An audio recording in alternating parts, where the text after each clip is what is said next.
তরকারি চেক করোনি? ওনারা বলছেন তরকারি নাকি নষ্ট হয়ে গেছে। হ্যাঁ, আমি তো সব তরকারি দেখে নিয়েছিলাম। আচ্ছা, তুমি তরকারিটা পাল্টে দাও।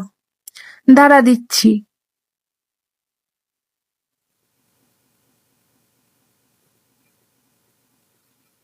ওটা তুমি নিয়ে এসো।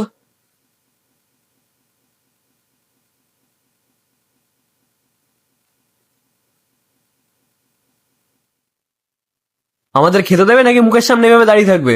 Please leave. ঠিক আছে দাদা।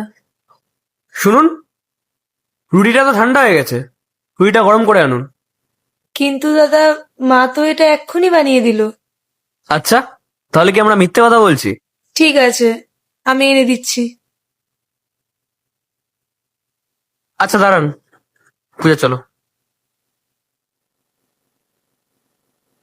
আমাদের অফিসের জন্য লেট হয়ে যাচ্ছে, যেতে হবে, চলো। বাবু, আপনারা একটু দাঁড়ান না, আমি এক্ষুনি আবার রুটি বানিয়ে আনছি। না না আন্টি, আমাদের যা খাওয়ার আমরা খেয়ে নিয়েছি। বাবু, টাকাটা দিয়ে যান। অ্যাকচুয়ালি আন্টি, আমি না আমার ওয়ালেটটা মনে হয় অফিসে ফেলে এসেছি। ওই যে সামনে বিল্ডিংটা দেখছেন, ওটা আমার অফিস, আমরা ওখানেই কাজ করি। তো আমরা যখন কালকে অফিসে আসবো, আপনার টাকাটা দিয়ে দেবো। দাদা, আমরা গরিব মানুষ, এভাবে বললে হয় নাকি? আচ্ছা ঠিক আছে, শুনুন, আমি আপনাদেরকে একটা অফার দিচ্ছি। আমাদের যে অফিস কলিগরা আছে, আমি তাদেরকে বলবো আপনাদের এখানে খাবার খেতে। ঠিক আছে? কেমন হবে তাহলে?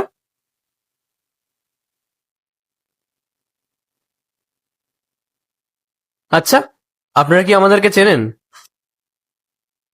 হ্যাঁ, আপনারা তো বললেন যে ওই বিল্ডিংটাই আপনাদের অফিস।